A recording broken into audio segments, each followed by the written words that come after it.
The Batman will shake up the DCEU more than any other film before, and Batman's tech will be more advanced than ever before. While test footage gave us our first look at the costume, there's more to that suit than meets the eye. Sure, the mask fits actor Robert Pattinson really well, but it's his utility belt that'll sell just how cool this new Batman can be. Let's analyze the clues left by the world's greatest detective to see just what kind of tech the Cape Crusader's working on in this latest film, The Batman. Come on, let's get nuts. 2021's The Batman is rumored to focus on Bruce Wayne's second year as his crime-fighting alter ego. Regardless of his experience, the character will have the best materials that money can buy. Set videos and test footage have teased us with glimpses of a close-fitting helmet as well as a costume made up of bulky body armor and established with dangerous-looking gauntlets. Since Batman's expected to face a rogue gallery of colorful villains, including Selina Kyle, aka Catwoman, the Penguin, the Riddler, and reportedly the Joker, our hero's going to need a fully stocked arsenal, and based on director Matt Reeves' previous work, including his gritty take on Planet of the Apes, we can assume that Reeves' approach to Batman will involve some level of realism. According to Matt Reeves himself, it's very much a point-of-view driven noir Batman tale. It's told very squarely on his shoulders. It's more Batman in his detective mode than what we've seen in the films. The comics have a history of that. He's supposed to be the world's greatest detective, and that's not necessarily been a part of what the movies have been. Reeves is correct that the films haven't really focused on Batman's abilities of deduction. He usually just unleashes his fists of crime-fighting justice on criminals in and around Gotham. Swear to me. While the comic books and the animated series from the early 90s spent more time giving us a thoughtful Batman, it'll be refreshing to see that type of character fully realized on screen. We don't have any inkling as to what types of detective tools will be stocked in the Batcave just yet, but we can assume that Wayne Enterprises will be able to hook Batman up with the best in DNA testing equipment and whatever else a superhero needs to unofficially police Gotham's streets. Since Batman doesn't have any superpowers, he more than makes up for it with his keen intellect, his cool demeanor, and his billionaire wallet. Let's face it, it's his inheritance that allows him to have such a treasure trove of high-tech machines, vehicles, and weaponry. Maybe he's overcompensating a bit too much, but hey, his billionaire bank account can cover any crime-fighting expense. What are your superpowers again?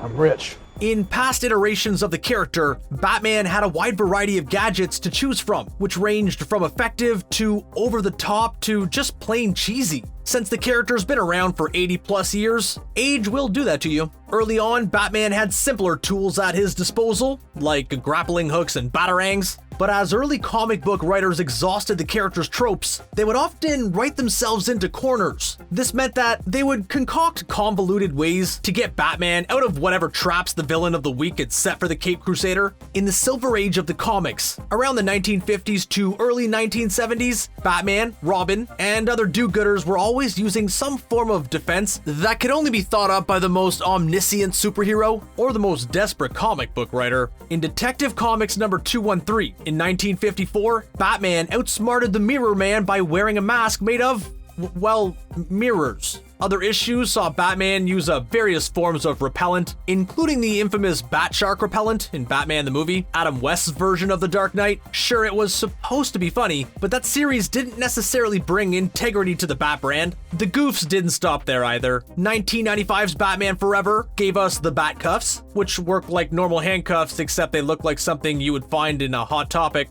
In the 1997 follow-up film, Batman and Robin, that gave us the debut of the Bat credit card, which proved to be too much corniness for anyone's line of credit. Never leave the cave without it. Also, can we stop for a second and consider who exactly is paying the Bat credit card bill? Wouldn't the paper trail lead us back to Wayne Manor? Plus, shouldn't billionaire Bruce Wayne be able to afford to pay in cash? Unless the card gives him a ton of extra bonus rewards and travel points we're not aware of. The goofiness of some of Batman's gadgets even extends, surprisingly, to Christopher Nolan's super serious Dark Knight trilogy. Outside of Christian Bale's gravelly bat voice, his bat collar, which would summon swarms of bats, isn't the coolest move made by an otherwise exceptional version of the character, but it does seem like campiness has often been a part of the Batman brand. Over the years, Batman has had retractable ice skates and batarangs of the computerized, heated, magnetic, remote-controlled, and electric variety. So with the latest iteration of Batman, as played by Robert Pattinson, what could the filmmakers possibly concoct that gives the audience sights they haven't seen before? And for Bruce Wayne, what could you possibly get for the guy who has everything? Let's start by analyzing the quick glimpses we got of the new suit.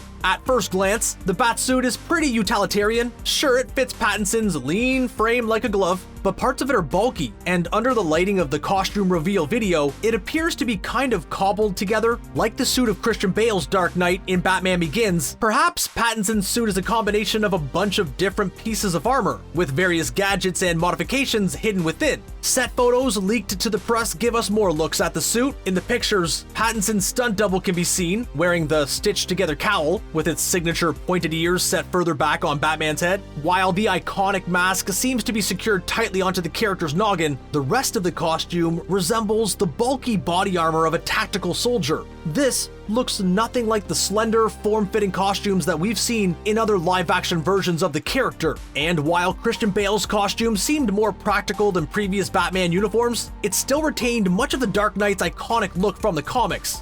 Where is it? Where's the trigger? When viewing the spy reports from the set, some fans also noticed that there appeared to be rods running up and down the legs of the costume. These supports could be an additional layer of defense built into the suit, or they could just be some safety measures added to the uniform for the stunt performer's sake, only to be removed from the footage later on by the special effects team. Yet, if this suit is inspired by bodysuits worn by soldiers in advanced military units, it would make sense for Batman to wear extra supports on the limbs of his costume. One could even imagine a plot point in which Wayne Enterprises is revealed to be involved in the development of weapons and tactical gear for the military. That would explain how Bruce would be able to create a super suit with advanced defenses and built-in supports to protect his body from major injuries. Just look at modern bodysuit tech used by tactical officers in the real world. A padded uniform officer like this could potentially increase his performance by between 10 and 20%, expanding his already peak physical fitness to nearly superhuman levels. Without a doubt, the set photos and videos prove that this Batman has a state-of-the-art motorcycle at his disposal as well. One that we can assume was already the best that money could buy before Bruce Wayne likely tinkered with it and modified it to his liking. It's not all blinged out like the vehicles from the Tim Burton or Joel Schumacher Batmans. It also apparently doesn't keep Batman from crashing, as the stuntman, apparently involved in a chase with another cyclist, does at the end of the set video. But perhaps Batman is having a hard time keeping up with Selina Kyle? Or maybe her motorcycle skills are the ones to beat. Plus, we figure that in this footage, Batman's motorcycle is likely just part of the more advanced vehicles in the Wayne garage. Behind-the-scenes posts on Instagram have indicated that Batman will also have some smaller tools at his disposal. A forearm-mounted weapon appears to be armed with an arsenal of mini darts that probably pack a punch no matter what they're filled with. Some fans argue that these may not be darts at all, but rather disposable hooks to be attached to some kind of ranged grappling weapon, one that Batman could use to swing from building to building. Whatever they are, the darts or hooks or pens come attached to the same type of gauntlet we usually see on the Caped Crusader. Whether the blades detach from the gauntlets like those in the Christopher Nolan Batman films remains to be seen, but we don't think the blades would be there just for show. Internet commentators have speculated about as much as one could possibly speculate when it comes to the limited amount of photos coming from the Batman set. Still, some have even made connections between the gauntlets in the photos and the electroshock costume pieces that the electrocutioner wears in Arkham Asylum. Since that has apparently influenced much of Matt Reeves' upcoming films, it's safe to say that these gauntlets could have similar abilities. While Christopher Nolan found a practical use for Batman's signature cape, fans have noticed that the stuntman in Pattinson's costume doesn't appear to have any cape whatsoever, and there doesn't seem to be any batarangs to speak of. Maybe at this early point in his career, Batman hasn't realized he needs a cape just yet. Perhaps he simply saves it for special occasions, or only wears it when it's cold outside. Or maybe the flowing cape will be added by the special effects team in post, much like how the Superman's cape was often handled in the Brandon Routh and Henry Cavill iterations of the character. Since the footage from the set video took place during the scene in a cemetery, at least Batman was thoughtful enough to wear a mournful black costume for the occasion, cape or no cape, and he does still have a wide-set bat symbol set into his bulky breastplate.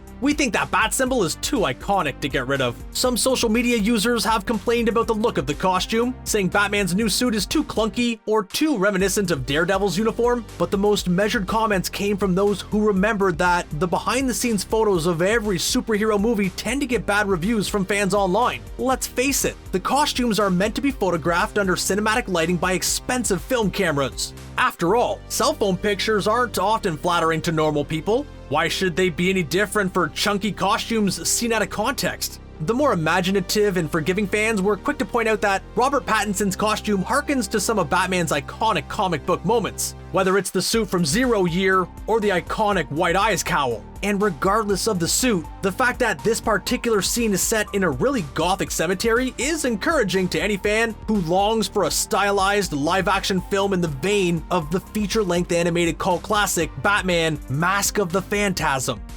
Beyond the dark settings and beyond the new takes on your favorite characters, the element that we're most excited to see are the new versions of classic Batman tech. Will the Batman shake up everything we thought we knew about Bruce Wayne and his alter ego? Or will it double down on the things we love about Gotham's most famous vigilante? Only time will tell, so keep watching ScreenRant for more videos like this one, keeping you up to date on all the rumors, scoops, and stories about the Batman and beyond. See you around.